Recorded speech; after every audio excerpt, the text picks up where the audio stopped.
ఆయన ఘనత కొరకు నా సర్వస్వం. ఫిబ్రవరి 1.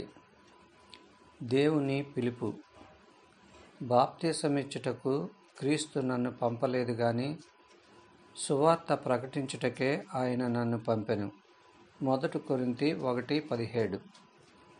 దేవుడు తన సువార్త ప్రకటించడం కొరకే పిలిచాడని పౌలు స్పష్టంగా వ్యక్తం చేస్తున్నాడు. అయితే పౌలు దృష్టిలో సువార్త అంటే ప్రభు అయిన యేసుక్రీస్తు మనకు అనుగ్రహించిన విమోచన అని జ్ఞాపకం పెట్టుకోవాలి. మన బోధ పరిశుద్ధతకు నడిపించే విధంగా ఉండాలి.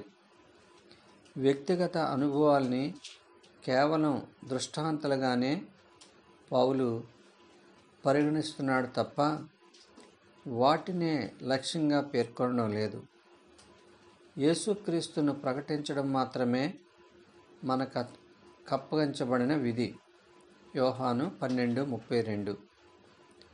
రక్షణనివ్వడము లేదా పరిశుద్ధపరచడము మన పరిధిలోనిది కాదు.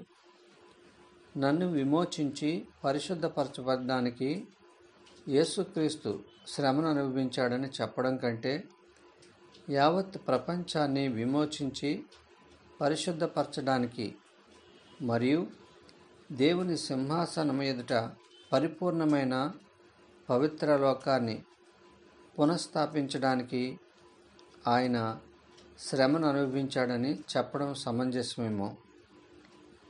విమోచన విషయంలో యథార్థపూర్వకమైన మన అనుభవం విమోచన ఎంత బలీయమైనదో స్పష్టీకరిస్తుంది. అయితే మన వ్యక్తిగత అనుభవం విమోచన ప్రక్రియ ద్వారా వనగూడిన ఉపోత్పత్తి తప్ప అంతిమ లక్ష్యము కాదు. దేవుడు మానవ స్వభావం కలిగి ఉన్నట్లయితే రక్షణ గురించి, పరిశుద్ధపరచబడడం గురించి మనం ఎడతెగకుండా చేస్తున్న విజ్ఞాపనలు ఆయనకు ఎంత విసుగును, ఎంత అలసటను కలిగిస్తాయో కదా. ఉదయం నుండి రాత్రి వరకు ఇది కావాలి లేదా అది కావాలని అడిగే మన విన్నపాలు, లేదా దీని నుండి తప్పించు లేదా దాని నుండి తప్పించని అడిగే మన మనవులు ఆయనకు ఎంత భారాన్ని కలిగిస్తాయో. దేవుని సువార్తకున్న ఆధార నియమము వాస్తవంగా ఏమై ఉన్నదో దాన్ని తెలుసుకున్న అనుభూతి మన స్వంతమైనప్పుడు అత్యల్పమైన మన స్వంత విషయాల గురించి ఇక ఆయనకు విసుగు తెప్పించడం. పౌలు జీవితంలో అతనుకున్న ఏకైక భారం దేవుని సువార్తను ప్రకటించడమే.